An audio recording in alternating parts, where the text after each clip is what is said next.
அவ்வளவு துன்மார்க்கமா இருந்தேன். வாரத்துல 6 நாள் குடிப்பேன். அவ்வளவு கர்த்தருக்கு பிரியமில்லாத ஒரு வாழ்க்கை வாழ்ந்தேன். ஆனா எங்க அம்மா அடிக்கடி சொல்லுவாங்க, நான் எங்க அம்மாட்டையே நான் குடிக்க போறேன்னு சொல்லிட்டு போயிருக்கேன்னா நான் எவ்வளவு மோசமானவன் பார்த்துக்கோங்க. எங்க அம்மாட்டையே போய் சொல்லிட்டு போயிருக்கேன் குடிக்க போறேன். ஆமா, எங்க அம்மாவும் கொஞ்சமா குடின்னு சொல்லுவாங்க.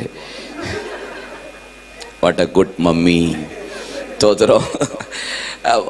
எங்க அம்மா ஆனா நல்லா ஜெபிக்கிற ஒரு தாய், பயங்கரமா ஜெபிப்பான், அழுதுகிட்டே இருப்பாங்க. எங்க அம்மாட்ட ஒரு நாள் கேட்டேன் ஜெபிச்சிட்டு இருக்கும்போது, எப்படிம்மா நீ என்னை குடிக்கும் போது குடின்னு சொன்னீங்க, மீனெல்லாம் கூட பொறிச்சு கொடுத்துருக்காங்க. அப்படி ஒரு தாய் பாருங்க.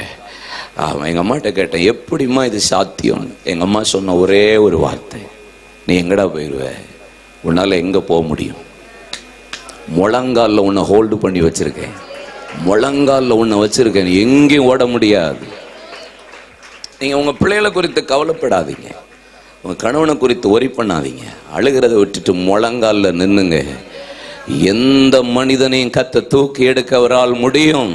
உங்க குடும்பத்துல எந்த பிள்ளை தாறுமாறா ஓடுகிற பெண் ஒட்டகத்தை போல, இஷ்டத்துக்கு விடப்பட்ட காட்டு கழுதைகளை போல நம்முடைய பிள்ளைகள் இருந்தாலும், முழங்காலில் நிற்கிற ஒரு தாயின் ஜபம் கண்ணீர் என்ன உங்க முன்னாடி ஊழியக்காரனா நிறுத்துமானா, உங்க பிள்ளைகளையும் கணவனையும் உங்க குடும்பங்களில் இருக்கிற சகோதரனையும் யாரோ ஒருவனை கர்த்தர் பக்கம் திருப்ப அவரால் முடியும்.